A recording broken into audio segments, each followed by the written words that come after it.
नमस्कार, आप देख रहे हैं हॉर्नबिल टीवी और मैं हूं आपके साथ ऋषि भाटिया। बुलेटिन की शुरुआत करेंगे एक बड़ी खबर के साथ। इस वक्त की बड़ी खबर आ रही है उत्तराखंड मुख्य सचिव की वाइब्रेंट विलेज योजना पर बड़ी और अहम बैठक हुई है। आनंद बर्धन के अधिकारियों को जरूरी दिशा निर्देश। बता दें कि 402 करोड़ के नए विकास प्रस्तावों को मंजूरी दे दी गई है। सीमांत गांव में अब पर्यटन का विकास होगा। सड़क और अवसंरचना विकास, स्मार्ट कक्षाएं, खेल मैदान और सोलर स्ट्रीट लाइट्स भी बनेंगी।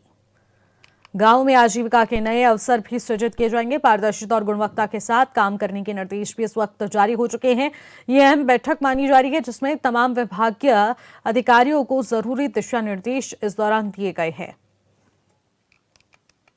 कहा जा रहा है कि पर्यटन के क्षेत्र में भी विकास हो, सड़कों का चौड़ीकरण हो, विस्तार हो, गड्ढा मुक्त सड़कें हों और साथ ही साथ सभी को यहां पर निर्देशित किया गया है कि किसी को भी किसी प्रकार की दिक्कतें ना हो, क्योंकि आगामी पर्यटन सीजन को लेकर भी तमाम तैयारियां शुरू हो चुकी हैं। 402 करोड़ के नए विकास प्रस्तावों को मंजूरी दे दी गई है। ये बड़ी और अहम जानकारी है। सीमांत गांव में भी पर्यटन, सड़क और अवसंरचना विकास होगा।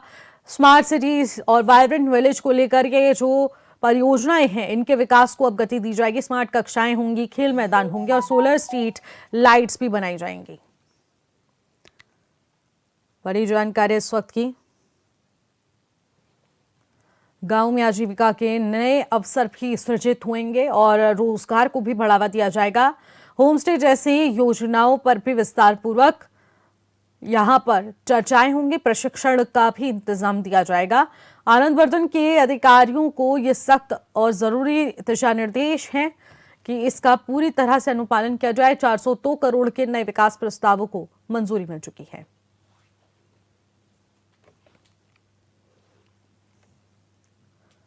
तो सीमांत गांव में विकास होगा, सड़क और अवसंरचना विकास होगा। बड़ी और अहम जानकारी। स्मार्ट कक्षाएं, खेल मैदान और सोलर स्ट्रीट लाइट्स बनेंगे। वहीं इसी खबर पर ज्यादा जानकारी लेंगे। योगेश आर्य हमारे संवाददाता इस वक्त हमारे साथ जुड़ रहे हैं। योगेश, उत्तराखंड मुख्य सचिव की वाइब्रेंट विलेज योजना पर अहम जरूरी बैठक हुई है। आखिरकार इस बैठक में क्या कुछ दिशा निर्देश जारी हुए हैं? योजना को लेकर मुख्य सचिव आनंद वर्धन ने एक बड़ी बैठक ली है। उनकी अध्यक्षता में समीक्षा बैठक हुई और जिसमें नए प्रस्तावों की मंजूरी पर निर्णय हुआ है। 402 करोड़ के नए प्रस्ताव जो है, जो विकास कार्यों के हैं, उन पर मंजूरी मिली है। सीमांत गांव में पर्यटन, सड़क और अवसंरचना का विकास जो है वो किया जाएगा। इसके साथ देखा जाए तो स्मार्ट कक्षाएं, खेल मैदान, सोलर स्ट्रीट लाइटें जो है वहां पर लगाई जाएंगी। गाँव में आजीविका के नए अवसर जो है सृजित किए जाएंगे। पारदर्शिता और गुणवत्ता के साथ काम करने के निर्देश जो है वो उसमें दिए गए हैं। उसके साथ साथ ये भी कहा जा रहा है कि जो वाइब्रेंट विलेज में विकास कार्य हो रहे हैं उनकी समीक्षाएं भी अधिकारी करें। इसके साथ साथ मौके पर जाकर निरीक्षण करें, वहां पर देखा जाए कि काम की गुणवत्ता कैसी है, पारदर्शिता से कार्य हो रहा है, नहीं हो रहा है। और ऐसे में अगर किसी प्रकार की लापरवाही वहां बरती जा रही है तो उस पर जो है सख्त कार्रवाई जो है वो भी की जाए। जी बिल्कुल योगेश, और आगामी पर्यटन सीजन को लेकर भी यहाँ पर जरूरी निर्देश दिए गए हैं। आगामी पर्यटन सीजन को ध्यान में रखकर क्या ये 405 करोड़ की परियोजनाओं को इस वक्त स्वीकृति देते हुए इस पर काम शुरू कर दिया गया है? देखिए बिल्कुल, क्योंकि निश्चित देखा जाए तो जो ऐसे गांव हैं जिनको वाइब्रेंट विलेज में शामिल किया गया है और गांव कहा जा रहा था, लेकिन उनको प्रथम गांव में लाया गया है, उनके बाद वाइब्रेंट विलेज में लाकर उनका विकास किया जा रहा है। वहाँ किस तरह से जो है रोजगार के अवसर जो है वो सर्जित हो सकते हैं, जिस तरह से वहाँ का जो है विकास हो सकता है, प्लान रुक सकता है, इस पर पूरी दिशा से काम हो रहा है। और जिस तरह से 402 करोड़ के नए प्रस्ताव की मंजूरी मिली है, निश्चित तौर पर ये कहीं ना कहीं बड़ा गेम चेंजर साबित होगी वहां पर, क्योंकि जिस तरह से युवाओं वहां पर रुककर अन्य माध्यमों से वहां पर काम कर रहे हैं। बिल्कुल योगेश, और देखने वाला विषय रहेगा कि आखिरकार ये 402 करोड़ रुपए की जो परियोजनाएं हैं वो किस तरीके से धरातल पर उतरती नजर आएंगी और पर्यटन सीजन में आखिरकार इन 402 करोड़ की परियोजनाओं का क्या कुछ लाभ पहुंचेगा। बहुत बहुत शुक्रिया तमाम जानकारी के लिए। और इसी के साथ एक और बड़ी खबर आ रही है। प्रदेश में एलपीजी गैस आपूर्ति को लेकर समीक्षा बैठक आयोजित की गई। मुख्य सचिव आनंद वर्धन ने ये बैठक ली है। राज्य में गैस की पर्याप्त उपलब्धता का दावा भी यहां पर किया जा रहा है। उपभोक्ताओं को समय पर आपूर्ति सुनिश्चित करने के निर्देश दे दिए गए हैं। कालाबाजारी और जमाखोरी पर भी सख्त कार्रवाई के निर्देश हैं। छापेमारी और निगरानी अभियान पर भी यहां तेज करने के निर्देश जारी हो चुके हैं। जिलाधिकारी को गैस कंपनियों से समन्वय के निर्देश दे दिए गए हैं। एसओपी भी तैयार की गई है। कहा जा रहा है कि पर्यटन सीजन को देखते हुए अब चारधाम यात्रा मार्गों पर पड़ने वाले होटल, रेस्टोरेंट्स, होमस्टेज, जहां पर ये कमर्शियल गैस सिलेंडर्स की बहुत ज्यादा आवश्यकता है और इस वक्त वो बंद होने की कगार पर आ चुके हैं। एलपीजी सिलेंडर्स कमर्शियल्स ना मिलने की वजह से अब उनको भी वो मुहैया कराए जाएंगे, लेकिन उसको किस तरीके से इस्तेमाल करना है उसको लेकर भी एसओपी जारी हो चुकी है। तो बड़ी और अहम जानकारी, जिलाधिकारियों को गैस कंपनियों से समन्वय के निर्देश दे दिए गए हैं और समन्वय के तहत एसओपी जारी जो हुई है उसके तहत ही कहा जा रहा है कि उन एसओपी के पॉइंट्स को ध्यान में रखते हुए उन कमर्शियल गैस सिलेंडर का यूज किया जाए।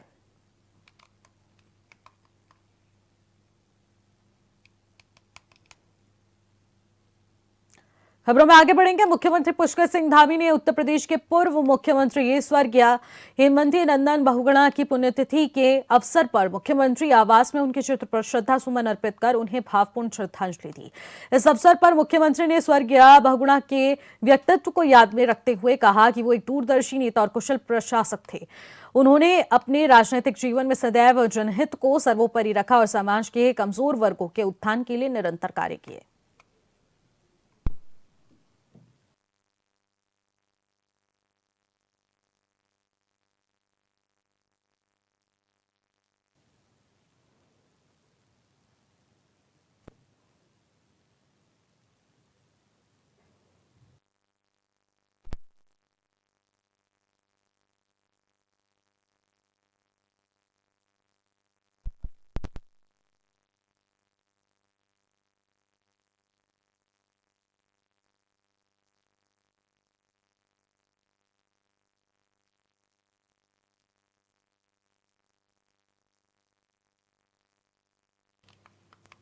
इसी कड़ी में उत्तर प्रदेश के पूर्व मुख्यमंत्री हेमवती नंदन बहुगुणा की पुण्यतिथि पर देहरादून में एमडीटीए कॉम्प्लेक्स में एक श्रद्धांजलि समारोह का आयोजन किया गया, जहां पर पूर्व मुख्यमंत्री विजय बहुगुणा, कैबिनेट मंत्री सौरभ बहुगुणा समेत अन्य नेताओं और बीजेपी कार्यकर्ताओं ने हेमवती नंदन बहुगुणा के चित्र पर माल्यार्पण कर उन्हें श्रद्धांजलि अर्पित की।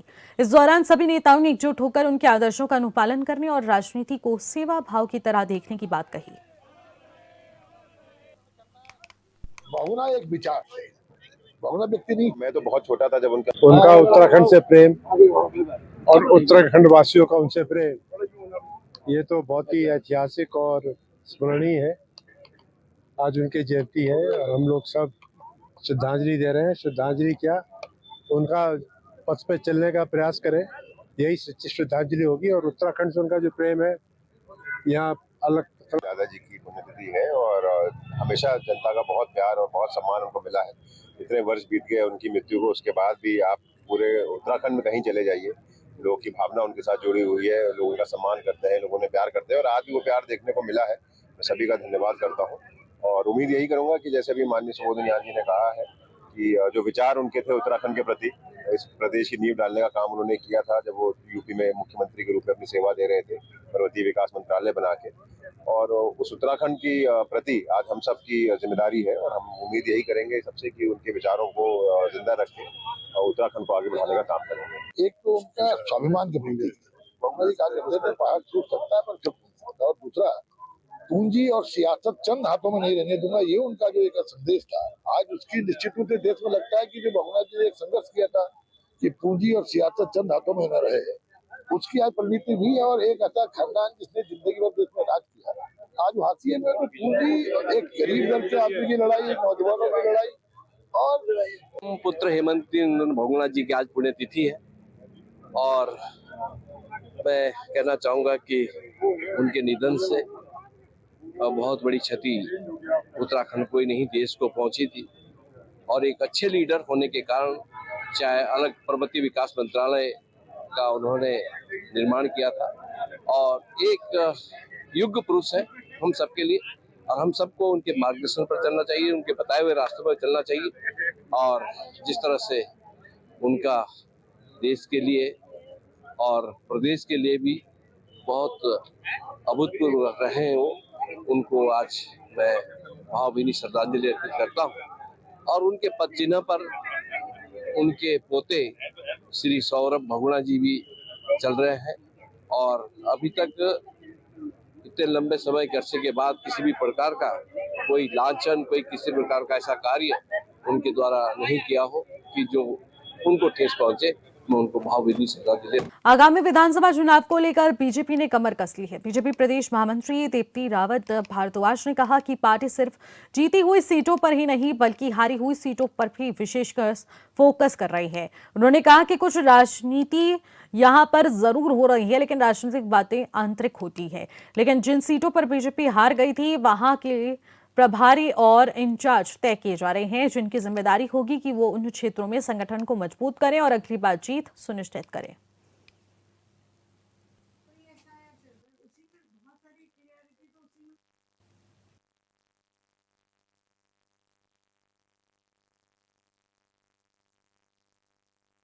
कुछ चीज़ें तो बहुत इंटरनल होती हैं, है ना? और कुछ चीज़ें ऐसी हैं कि जो हमारी ऐसी सीटें हैं जो नहीं हम जीत पाए हैं, जो हम हारे हैं, ऐसी 23 सीटें हैं। तो ऐसी सीटों पर हम कैसे फ़ोकस करें? किसको इसका एक प्रभारी बनाएँ, एक इंचार्ज इसके बनेंगे और वो इंचार्ज की ज़िम्मेदारी है कि कैसे इस बार हम उन सीटों को जीत कर आएँ। तो ये भी भारतीय जनता पार्टी का फ़ोकस रहेगा कि सिर्फ़ जीती हुई सीटों पर फ़ोकस नहीं है, जो हारी हुई 23 सीटें हैं, उन पर भी भारतीय जनता पार्टी का फ़ोकस है। जो ऑपोज़िशन के विधायक हैं, उन्होंने क्या काम किया, उनका क्या परफ़ॉर्मेंस रहा और उसके बेसिस पे उस विधानसभा पे भी काम करेंगे। बीजेपी प्रदेश प्रवक्ता हनी पाठक ने कहा कि सरकार के कामों को सिर्फ 50% बताना पूरी तरह से गलत है। उन्होंने कहा कि मुख्यमंत्री पुष्कर सिंह धामी के कई फैसले पूरी तरह से धरातल पर दिखाई दे रहे हैं। उन्होंने उदाहरण देते हुए कहा कि समान नागरिक संहिता लागू करने वाला उत्तराखंड देश का पहला राज्य बना है। महिलाओं को 30% क्षैतिज आरक्षण दिया जा रहा है। वहीं धर्मांतरण विरोधी कानून और नकल विरोधी कानून भी लागू कर दिए गए हैं।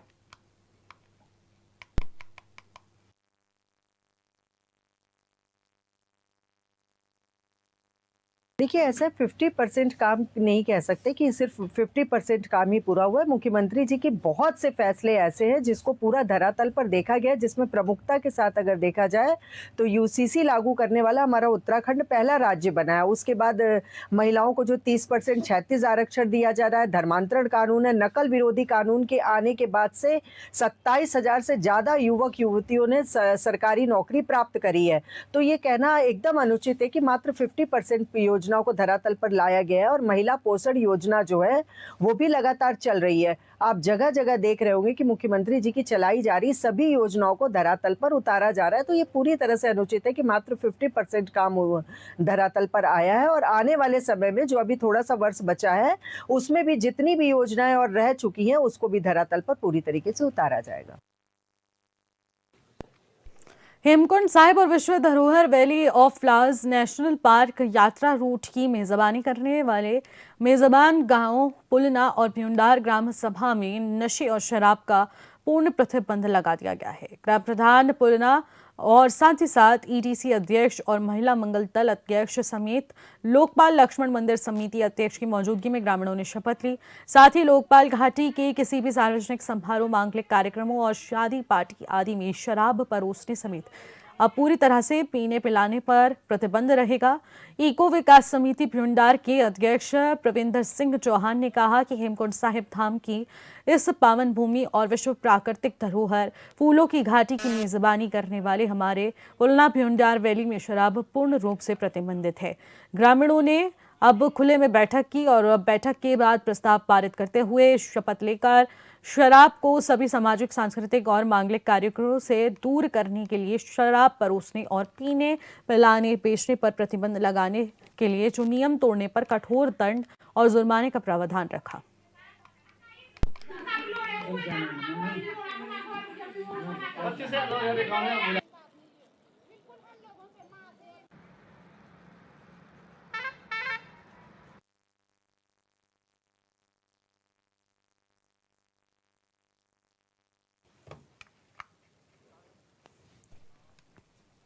विकासनगर का जखरानी इलाका इन दिनों स्टोर क्रैशरों और अवैध खनन को लेकर सुर्खियों में है।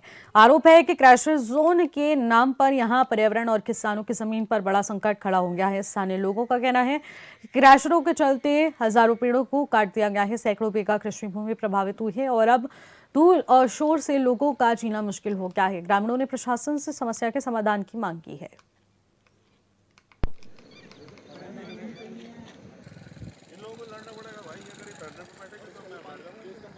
क्योंकि ये जो खनन का काम है, चाहे क्रेशर लगना है, चाहे पट्टे हैं, यहाँ से सारा 2 नंबर का पैसा जो है मुख्यमंत्री कार्यालय तक पहुँचता है। ये बहुत बड़ा सच है इस प्रदेश का। और उस पैसे से अवैध वसूली करके चाहे उससे किसी का बच्चा दब जाए डंपर के नीचे। अभी शेरकी गांव में एक रायपुर विधानसभा में एक बच्चा दब गया, 1 रुपया कंपेंसेशन उस बच्चे के परिवार को नहीं दिया गया।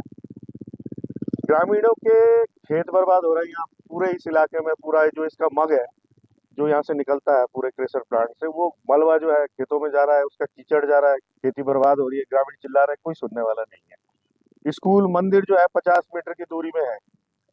और सुप्रीम कोर्ट ने स्पष्ट आदेश किए हुए हैं कि पर्यावरण संरक्षण के हित में आसन बैराज के 10 किलोमीटर की पेरिफेरी में कोई क्रेशर प्लांट नहीं लग सकता, कोई खनन की एक्टिविटी नहीं हो सकती। यहाँ पर विदेशी पक्षी आते हैं, लेकिन उन पक्षियों की किसको परवाह है? या इंसान की परवाह नहीं है। इसी खबर पर ज्यादा जानकारी के साथ इलम सिंह चौहान हमारे संवाददाता जुड़ रहे हैं। इलम, स्टोन क्रैशरों के नाम पर जो अवैध खनन हो रहा है, इसको लेकर प्रशासन क्या अभी भी नींद से उठा है या फिर इसी तरीके से इस पर कोई कार्रवाई नहीं होगी? तो देखिए, आपको बता दें कि जो ये विकास नगर के ढकरानी वाला क्षेत्र है, इसमें लगातार खनन को लेकर के और यहाँ जो स्टोन क्रशर संचालित किए जा रहे हैं उसको लेकर के सोशल मीडिया पे और प्रिंट इलेक्ट्रॉनिक मीडिया पे लगातार जो है न्यूज़ें भी प्रकाशित की जा रही है। और यहाँ के जो लोग हैं, नीचे किसान है, वहाँ पर उन्होंने कई बार इसकी शिकायत कर दी है, लेकिन बावजूद उसके अभी तक कोई बड़ी कार्रवाई देखने में नहीं मिली है। और जबकि एक माह पूर्व भी जो एसडीएम विकास नगर है उनके द्वारा इसमें कमेटी गठित करने की बात की गई थी और कई बार कमेटियों की बात की जाती है, लेकिन अभी तक धरातल पर कोई इस तरह की बड़ी कार्रवाई देखने को नहीं मिल रही है। बिल्कुल, किसानों की जमीनों पर भी संकट आन पड़ा है। अभी तक क्या स्थानीय विधायक के द्वारा भी इसको लेकर कोई प्रस्ताव आगे रखा गया है या फिर मांग की गई है? कोई प्रशासनिक अमला क्या इस पूरे प्रकरण पर संज्ञान लेने के लिए पहुंचा है? स्थानीय विधायक द्वारा भी इसमें कहा गया था कि उनके द्वारा डीएम देहरादून और यहाँ एसडीएम और खनन विभाग को लेटर लिखा गया है कि जो ये किसानों की जो समस्याएं हैं और अगर यहाँ पर कोई अवैध खनन की गतिविधियां हो रही है तो उसको लेकर के जो है टीम गठित करे और इस पर कार्रवाई करे, लेकिन बावजूद उसके अभी तक कोई टीम यहाँ पर नहीं पहुंची है। ठीक है, लगातार नजर बनाए रखिएगा इलम। तमाम जानकारी के लिए बहुत बहुत शुक्रिया। उत्तराखंड हाईकोर्ट ने चारधाम यात्रा में फैली अव्यवस्थाओं और तीर्थ स्थलों में पशुओं के साथ हो रही क्रूरता के मामले को लेकर दायर जनहित याचिका पर सुनवाई की है। इस दौरान कोर्ट की खंडपीठ ने तीर्थ स्थलों में जानवरों पर हो रहे अत्याचार को कम करने और गढ़वाल कमिश्नर की अध्यक्षता में पशुपालन विभाग, तीर्थ स्थलों के जिलाधिकारी, जिला पंचायत के प्रतिनिधियों की कमेटी गठित करने के निर्देश दिए। वहीं मामले की अगली सुनवाई के लिए कोर्ट ने 2 हफ्ते के बाद की तारीख को तय किया है।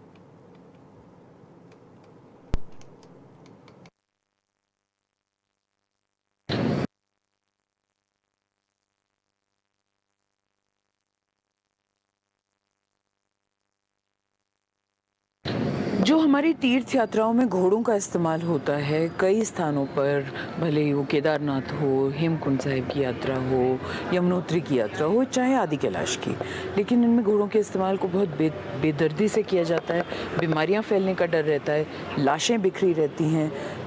तीर्थयात्री जो आते हैं उनको भी बुरा लगता है, जो पैदल चलते हैं उनको भी तकलीफ़ होती है और बेसिकली बहुत ही क्रूरता से ये होता है। तो इसके लिए कई निर्देश माननीय उच्च न्यायालय ने दिए थे, जिनका अनुपालन 2 साल के बाद भी ढंग से नहीं हो पा रहा है। तो हमने ये प्रार्थना करी थी कि एक मॉनिटरिंग कमेटी बनाई जाए जो इन सारी यात्राओं में एक सार स्टैंडर्डाइज तरीके से सारे SOPs को और कोर्ट के निर्देशों को इम्प्लीमेंट करे और फिर अपनी रिपोर्ट्स यहाँ पे और शासन के पास जमा करे। उसके लिए कोर्ट ने निर्देश दे दिए हैं। कमेटी का गठन कमिश्नर गढ़वाल की अध्यक्षता में किया जाएगा। उसमें DMs होंगे उन ज़िलों के जहाँ पे ये यात्राएं हैं, ज़िला पंचायत के प्रतिनिधि होंगे, पशुपालन विभाग के प्रतिनिधि होंगे, पुलिस के और प्रदूषण नियंत्रण विभाग के प्रतिनिधि होंगे और मेरी उपलब्धता होगी, जिससे कि हम यात्रा को और सुचारू कर सके और जानवरों पे क्रूरता बंद कर सके। उत्तराखंड हाईकोर्ट में वन विकास निगम से निकाले गए आउटसोर्स से भर्ती कर्मचारियों की सेवा समाप्ति को लेकर दायर याचिका पर सुनवाई हुई है। मामले की सुनवाई के बाद कोर्ट ने वन विभाग से निकाले गए आउटसोर्स कर्मचारियों को अपना प्रतिवेदन वन विकास निगम में प्रस्तुत करने के निर्देश दिए। कोर्ट ने एमडी वन विभाग निगम को निर्देशित किया है कि वो 2 हफ्तों में अपने स्तर पर तमाम कार्रवाई करें और उसके बाद रिपोर्ट कोर्ट को सौंपें।